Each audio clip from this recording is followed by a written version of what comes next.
इस यात्रा को आगे नहीं बढ़ने दे रहे। और ये तमाम आप लोग यहाँ पर देखेंगे खड़े हुए हैं, अलग अलग इलाकों से आए हैं और मैं इनसे भी बात करूँगा, आपको सुनवाऊँगा कि ये लोग क्या कह रहे हैं। और इसके साथ ही मैं आपको आगे दिखाता हूँ कि 21 लाख रुपए के सिक्के, कॉइन, एक एक रुपए का जो कॉइन है, 21 लाख रुपए के सिक्के लेकर भी ये लोग निकले हैं और जिसे दिल्ली में ये लोग देने वाले थे, राष्ट्रपति से और प्रधानमंत्री से मुलाकात करने वाले थे। और ये डोनेशन है, एक एक रुपए के सिक्के का डोनेशन है। आप ये पैकेट्स में देखेंगे तो ये इसमें 1 रुपये के हैं 1000 सिक्के। और इसी तरह से कितना सिक्का लेके आए, कितना रुपए है ये? 20 लाख रुपया है। 20 लाख रुपए के सिक्के हैं। हाँ। और ये इकट्ठा कहाँ से किया है? ये ऑल स्टेट से, हर गांव में से एक एक मेंबर का एक एक रुपया है। घर के अंदर 5 मेंबर है तो लोगों ने 5 रुपया दिया, ऐसा हर घर से एक एक आदमी का एक एक रुपया इकट्ठा कर। हाँ। और इस पैसे को कहाँ देने वाले हैं आप? ये जो न्यू संसद बनाने का वादा क्या है, वहाँ बनना, जो न्यू संसद बन रहा है ना, वहाँ देने का दान में। तो संसद भवन, भारत का जो संसद भवन बना रहा है, तो 21 लाख रुपए दलित दान दे रहे हैं। दान दे रहे हैं, लेकिन फिर भी नहीं जाने दे रहे आगे। नहीं जाने दे रहे हैं। ये सवाल देखिए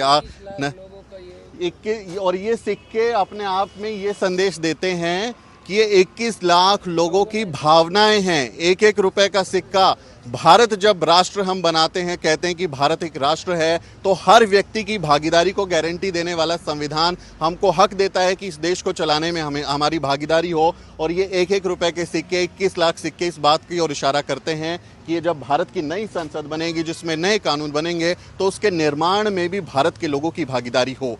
लेकिन इसके बावजूद यहाँ इन व्हीकल्स को जाने नहीं दिया जा रहा। ये गाड़ी यहीं पर रुकी हुई है और इसमें ये थैलियों में बंद सिक्के हैं। एक दूसरी गाड़ी है, वो भी ऐसे ही सिक्कों से भरी हुई है और ये लोग यहीं पर इंतजार कर रहे हैं। आपको कुछ लोगों से बात करवाता हूँ, उनसे जानना चाहते हैं कि ये सब क्या चल रहा है। आप कहाँ से आई हैं? मैं गुजरात से हूँ, नवसर्जन ट्रस्ट से। नवसर्जन ट्रस्ट से गुजरात से। तो आप इस यात्रा में कब शामिल हुई थी?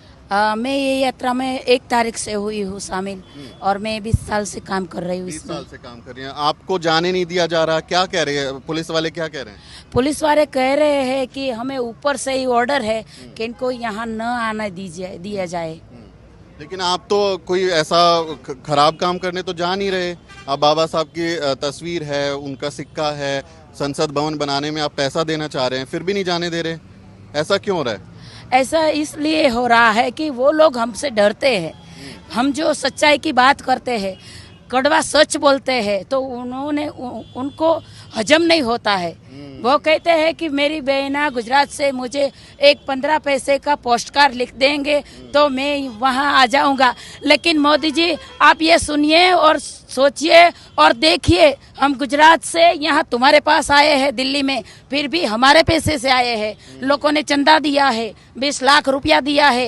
एक एक मेंबर ने अपनी मजदूरी करके अपने पसीने की कमाई दी है, हर घर से दी है। 20 लाख लोग हमारे साथ जुड़े हुए हैं। अनुयायी वो खुद को बताते हैं और उनके सामने नतमस्तक होते हैं, बार बार दुहाई देते हैं कि यदि किसी दलित को गोली मारनी है तो उससे पहले मुझे मार दीजिए।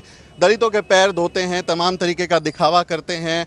और भारत के जो दलित हैं, अगर वो अपने सबसे बड़े नायक की एक प्रतिमा को लेकर जब निकले हैं, अपनी जेब से पैसा इकट्ठा भी किया है। 21 लाख दलितों ने भारत के नए संसद भवन को बनाने में अपना योगदान देने के लिए 21 लाख रुपए के सिक्के इकट्ठे किए हैं। 21 लाख लोगों की भावनाएं हैं कि भारत के संविधान के तहत जो अधिकार मिले उनका उपयोग करते हुए जब भारत का संसद भवन बने तो उनकी भी भागीदारी हो।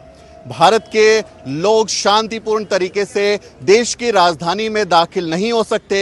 क्या दलितों की एंट्री को बैन कर दिया गया है?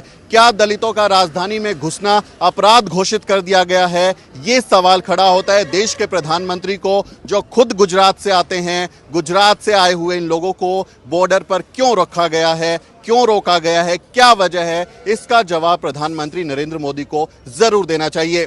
आपसे अपील है कि इस वीडियो को भी ज्यादा से ज्यादा शेयर करें। आप लिखें, ट्विटर, फेसबुक पर लिखें और पूछिए हमारे देश के प्रधानमंत्री से कि उन्होंने ऐसा क्यों किया है। जब देश आजादी का जश्न मना रहा है तो क्या दलित अपनी आजादी का, अपनी तकलीफ का बयान भी नहीं कर सकते? वो नहीं बता सकते कि उनके साथ क्या क्या हो रहा है? ये सवाल आपको जरूर पूछना चाहिए।